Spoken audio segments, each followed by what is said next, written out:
Well, hi, guys. It's Tommy Ellison again, and it's Senior Moments, Evidence of a Misspent Youth. And I appreciate you tuning in tonight. It is a cold Sunday night here in Alabama, and some of our northern parts of our state got a lot of bad weather, ice mostly. But here in Birmingham, we just got rain, but now we're getting the cold weather. So I hope you stay warm over the remainder of the weekend and this coming week. Episode today is entitled Angels Unaware, and this is episode 40. And for those of you who are watching and sticking with me, I want to thank you for that and let you know that it's been a joy bringing you some of the craziness that I've gone through in my life, and I'm not through yet. So anyway, we'll check out and see what exactly we're dealing with today with this title, Angel Unaware.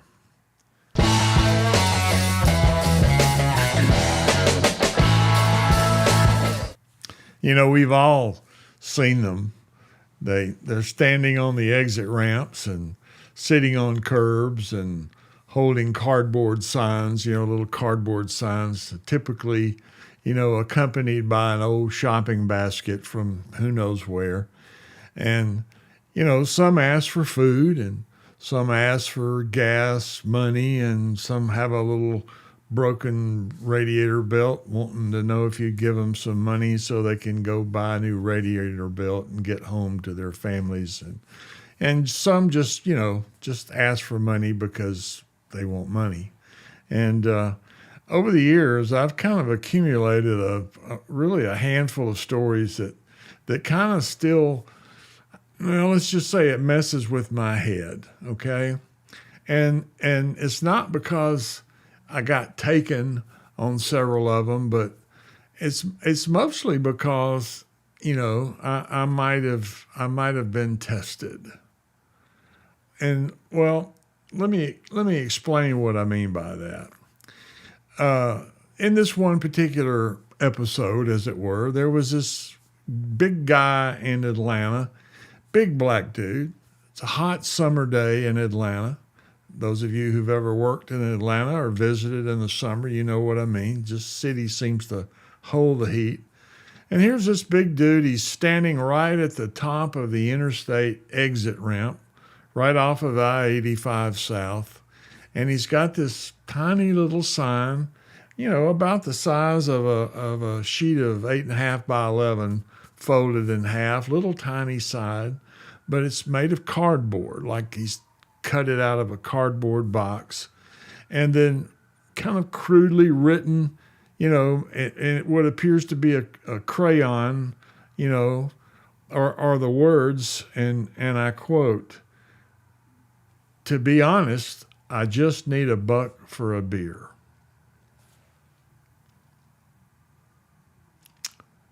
I gave him $1 because I really did, I guess, appreciate his honor and his honesty, I guess I should say. So I gave him $1. And I didn't know what he was going to do with it, but I pulled off, on that exit. I was actually exiting there to stop and grab some water at this gas station that was on the exit. And I wanted to grab a bottle of water and maybe a snack. And so I pulled into the gas station and I walked in the store, and I'm standing in line to pay the cashier, and who walks in but that same guy from up on the exit ramp that I had run into just moments earlier. And I'm thinking, well, that's good. He's about to cool off. He's been standing out there in the sun, and maybe he's going to grab something to eat. Nope. I mean, he never looked at the cooler where the sandwiches were stored, and he never even glanced over at the beer cooler or the chips and the cookie racks or even the soft drink racks. But what does he do? He goes straight to the checkout counter and he buys a lottery ticket. A lottery ticket. probably using the dollar that I just gave him. And I heard him talking to the cashier about how he's going to one day win the big one, you know. And it's one of those little scratch and win deals where he could potentially scratch off, you know, the little covering of what the prize is. And most of the time, the majority of the time, it's like, you know, nothing. And sometimes it's another dollar or $5 or $10. But, you know, you have to get off. If those of you who know how the lottery works, you know that you have to get like 6 numbers and the Powerball number, and the odds of getting or hitting the lottery are like, you know, walking to Montgomery and getting struck by lightning twice on the same trip. So, but this guy is buying or standing there begging for money on the interstate and coming down there and buying a lottery ticket. I mean, he never said he was hungry, and he never said he was broke. He just looked at me straight in the eye and said, "Man, I just, you know, need a beer." That's what his sign said, you know. So I gave him $1. And, you know, I don't think he was desperate for a beer because he didn't even buy one. He wound up just buying the lottery ticket. And how long he continued to do that, I don't know. Hey, Donna, I appreciate you coming in. Hey, kids. I like that. Donna, I just saw your picture on Facebook with a whole van full of guys, the old everyday people.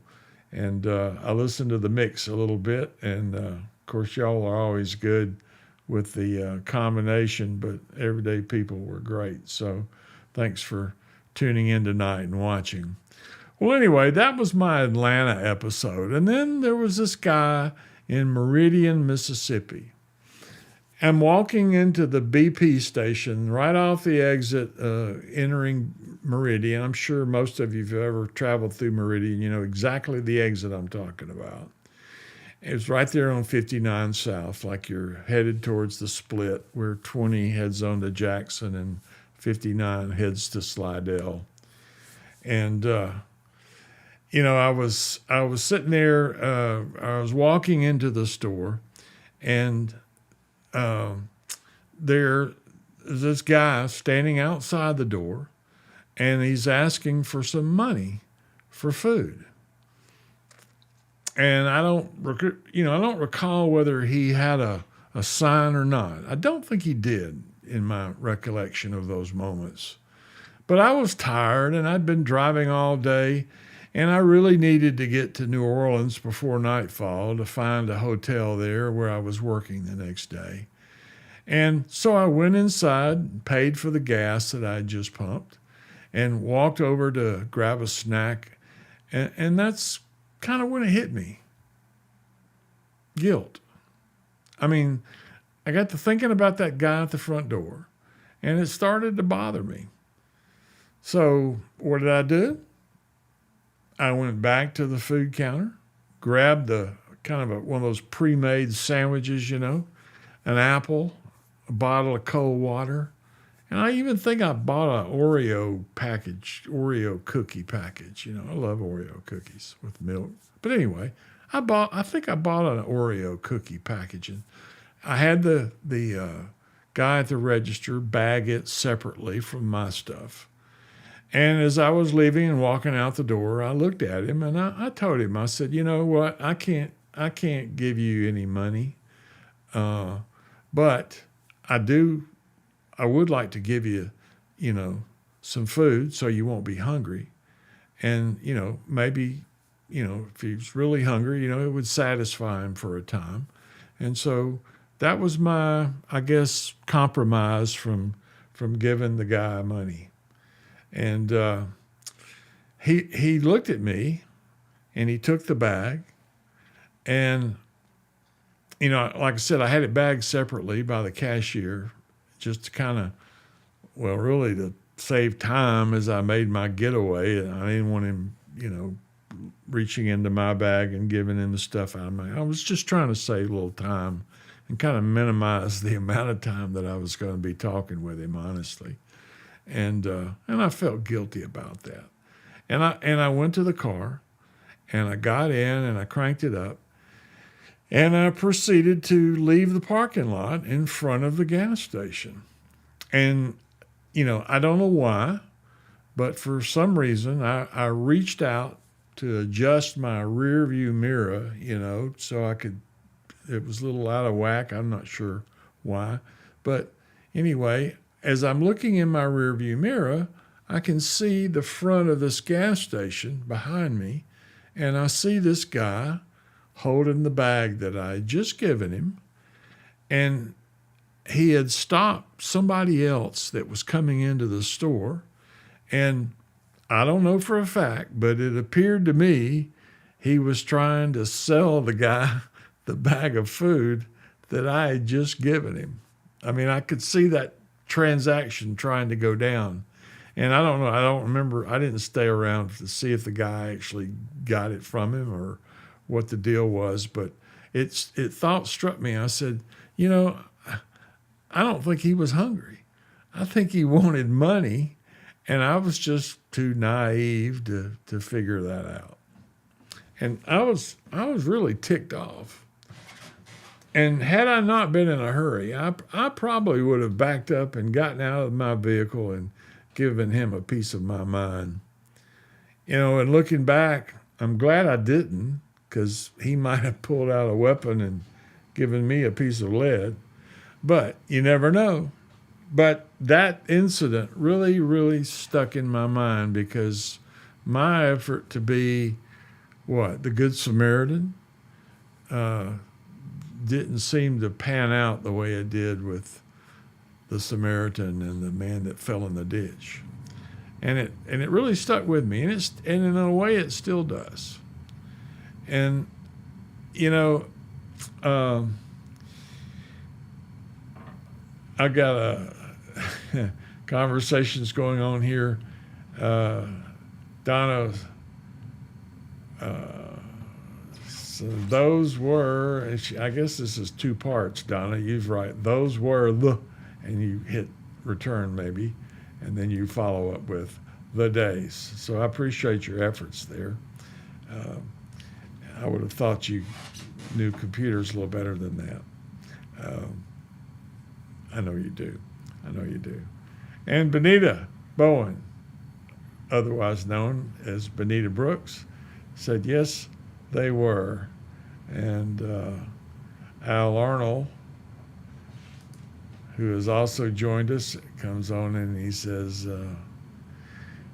remember PC. I'm not even sure I know what that one is, but, I'll just leave it there. Donna says, sure do. And guys, I'm really glad you guys can really have a class reunion during my podcast. I think this is great. Al says, those were the best days of my life. Well, all right, so back to my story. I love you guys.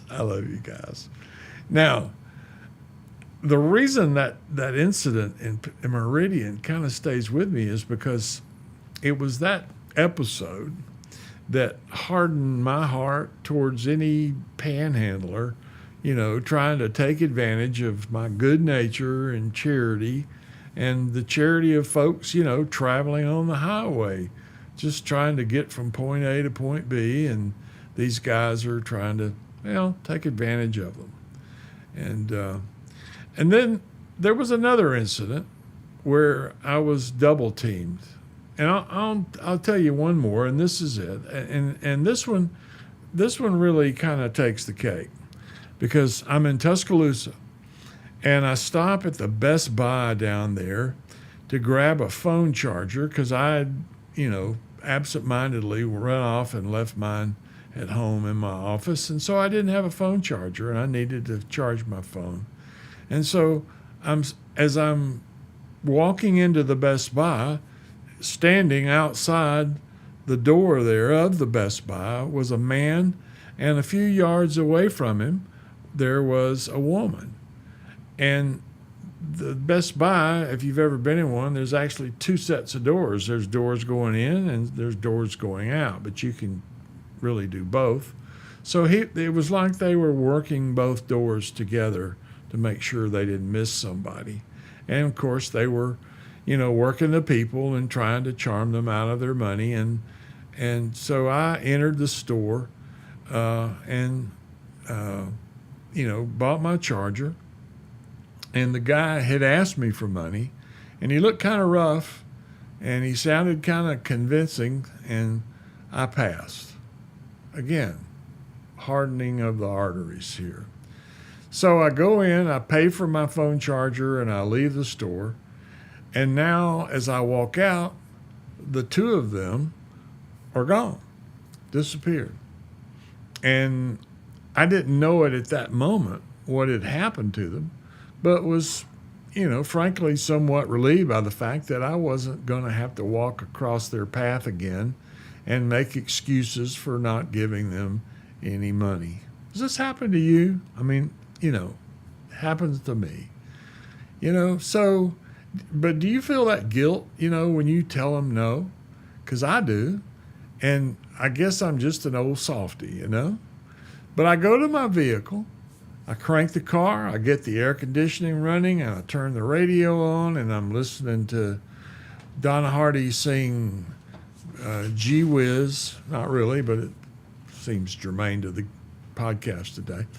And so I began to open the plastic wrap, containing the phone charger, and you know what that's like, don't you?